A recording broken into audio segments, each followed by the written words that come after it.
ఆచి చికెన్ మసాలా. తెలంగాణ ఉద్యమానికి ఊపిరిలూది టీఆర్ఎస్ లో జవసత్వాలు నింపిన ఉమ్మడి కరీంనగర్ జిల్లాలో ఆ పార్టీ గత వైభవం కోల్పోతోంది. గత ఎన్నికల ముందు వరకు జిల్లాలో ఏ ఎన్నిక జరిగినా గులాబీ పార్టీ హవానే నడిచింది. 2023 నాటి నుంచి ఎమ్మెల్యే, ఎంపీ, ఎమ్మెల్సీ, పంచాయతీ, మున్సిపల్ ఇలా ఏ ఎన్నికలు జరిగినా చేతులెత్తేసే స్థితికి చేరుకుంది.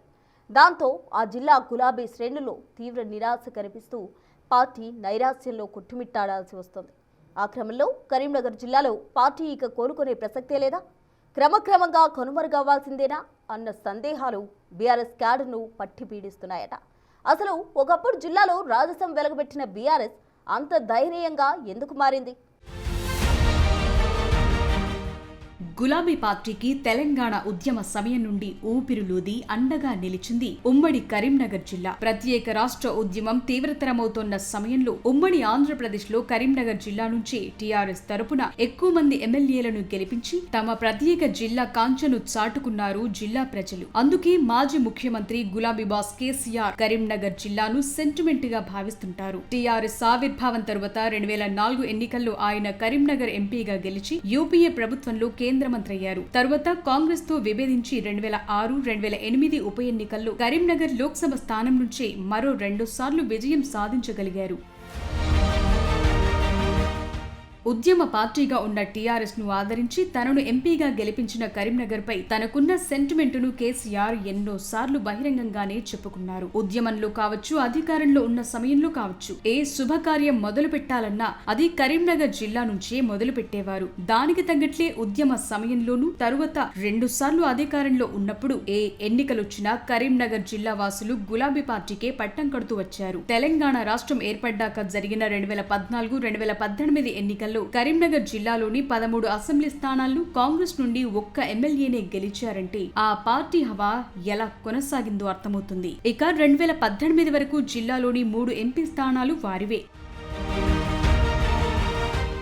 కానీ ఇప్పుడు పరిస్థితి ఒక్కసారిగా రివర్స్ అవుతూ వస్తోంది. ఆయువు పట్టు అనుకున్న కరీంనగర్ జిల్లాలో 2023 ఎన్నికల్లో సిరిసిల్ల, జగిత్యాల, హుజరాబాద్, కోరుట్ల, కరీంనగర్ అసెంబ్లీ సెగ్మెంట్లలో తప్ప మిగతా అన్ని స్థానాల్లో బీఆర్ఎస్ కు భంగపాటు తప్పలేదు. ఇప్పుడు జగిత్యాల ఎమ్మెల్యే కూడా కాంగ్రెస్ కండువ కప్పుకోవడంతో వారి బలం 4 మాత్రమే. ఇక ఎంపీ ఎన్నికల్లోనూ కరీంనగర్ లో బీజేపీ నుండి బండి సంజయ్ గెలవగా బీఆర్ఎస్ 3వ స్థానానికి పరిమితమైంది. కాంగ్రెస్ గెలుచుకున్న పెద్దపల్లి లోక్సభ స్థానంలో కూడా బీఆర్ఎస్ ది 3వ స్థానమే. పక్కనున్న నిజామాబాద్ లోక్సభ సెగ్మెంట్ లో సైతం 3rd ప్లేస్ తోనే సరిపెట్టుకోవాల్సి వచ్చింది. ఇక చాలా కాలం తరువాత సర్పంచ్ ఎన్నికలు జరగ్గా కరీంనగర్ జిల్లాలో ఒక్క కేటీఆర్ ప్రాతినిధ్యం వహిస్తోన్న సిరిసిల్ల నియోజకవర్గంలో తప్ప ఎక్కడా కూడా బీఆర్ఎస్ ప్రభావం చూపలేకపోయింది. ఇటీవలి మున్సిపల్ ఎన్నికల్లో కూడా సిరిసిల్ల, హుజరాబాద్ నియోజకవర్గాలు మినహా మిగిలిన సెగ్మెంట్ల మున్సిపాలిటీల్లో కనీసం పోటీ ఇవ్వలేక కారు మూలన పడింది. కరీంనగర్, కోరుట్ల, హుజరాబాద్, సిరిసిల్లలో బీఆర్ఎస్ ఎమ్మెల్యేలు గెలిచిన ఒక్క సిరిసిల్లలో తప్ప మిగతా నియోజకవర్గాల్లో ఎదురీత తప్పలేదు. ఉద్యమ సమయం నుంచి జిల్లాలో ఒక వెలుగు వెలిగిన గులాబీ పార్టీ ఇప్పుడు కనీస పోటీ ఇవ్వలేకపోతుండటం వారి స్వయంకృతాపరాధమే అంటున్నారు.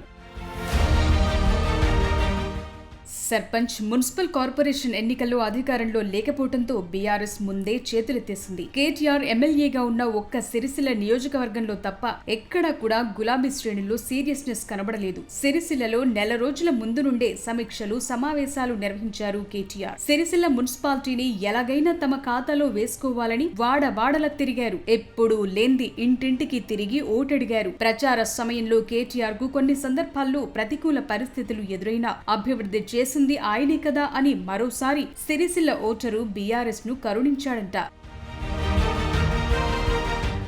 సిరిసిల్ల జిల్లా వేములవాడ నియోజకవర్గంలో మున్సిపల్ ఎన్నికలు జరుగుతున్నా కూడా తన సిరిసిల్ల మున్సిపాలిటీకే పరిమితమైన కేటీఆర్ విస్తృత ప్రచారం చేశారు. గతంలో తన వల్ల తప్పులు జరిగినా తాను పట్టించుకోని సమస్యల విషయంలో పట్టించుకోలేకపోయినా క్షమించండని వేడుకుంటూ ఇకపై సిరిసిల్ల ప్రజాక్షేత్రంలో ఉంటారని గట్టిగా నమ్మకం కలిగించడంలో కేటీఆర్ సక్సెస్ అవ్వటంతో సిరిసిల్లలో మంచి మెజార్టీతో మున్సిపల్ పీఠం దక్కింది. ఇక హుజురాబాద్ లో ఆ పార్టీ ఎమ్మెల్యే కౌశిక్ రెడ్డి ఉండి క్యాడర్ స్ట్రాంగ్ గా ఉన్న కౌశిక్ రెడ్డి యాటిట్యూడ్ సమ్మక్క సారళమ్మ జాతర సందర్భంగా పోలీసులు ముస్లింలపై చేసిన వ్యాఖ్యలు తీవ్ర ప్రభావం చూపాయి. దాంతో హుజురాబాద్ మున్సిపాలిటీలో బీఆర్ఎస్ పోటీ ఇవ్వలేకపోయింది. జమ్మికుంట మున్సిపాలిటీలో ఇండిపెండెంట్ సహాయంతో బీఆర్ఎస్ మున్సిపల్ పీఠాన్ని దక్కించుకోగలిగింది. స్థానిక ఎమ్మెల్యే అయ్యుండి కౌశిక్ రెడ్డి ఎక్కడా ప్రచారం చేయకపోవడంతో బీఆర్ఎస్ జమ్మికుంటలో చచ్చి చెడి పరువు దక్కించుకోగలిగిందట.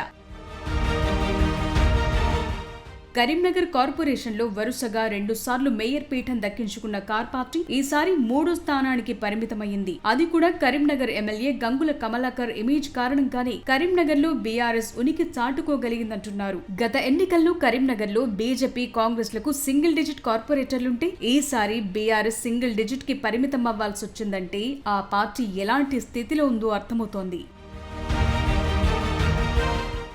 జగిత్యాలలో బీఆర్ఎస్ ఎమ్మెల్యే సంజయ్ కుమార్ కాంగ్రెస్ లో చేరటంతో సర్పంచ్ మున్సిపల్ ఎన్నికల్లో బీఆర్ఎస్ కనీస పోటీ ఇవ్వలేకపోయింది. కోరుట్ల నియోజకవర్గంలో కోరుట్ల మెట్పల్లి 2 మున్సిపాలిటీలు కూడా కాంగ్రెస్ ఖాతాలోకే వెళ్లిపోయాయి. కోరుట్ల బీఆర్ఎస్ ఎమ్మెల్యేగా కల్వకుంట్ల సంజయ్ ఉన్న మున్సిపాలిటీ ఓటర్లు కాంగ్రెస్ కి పట్టం కట్టారు. ఇక అక్కడ బీజేపీ కూడా పుంజుకోవటం బీఆర్ఎస్ భవిష్యత్ ని ప్రశ్నార్థకంగా మార్చింది. ఇక ధర్మపురి మున్సిపాలిటీలో బీఆర్ఎస్ కనీసం ఒక్క స్థానం కూడా గెలవలేకపోయింది. పెద్దపల్లి జిల్లాలో ఒక్క బీఆర్ఎస్ ఎమ్మెల్యే కూడా లేకపోవడంతో పెద్దపల్లి, సుల్తానాబాద్, మంతని మున్సిపాలిటీలతో పాటు రామగుండం కార్పొరేషన్ లో గులాబీ పార్టీ నామ్కే వాస్తేగా మిగిలింది.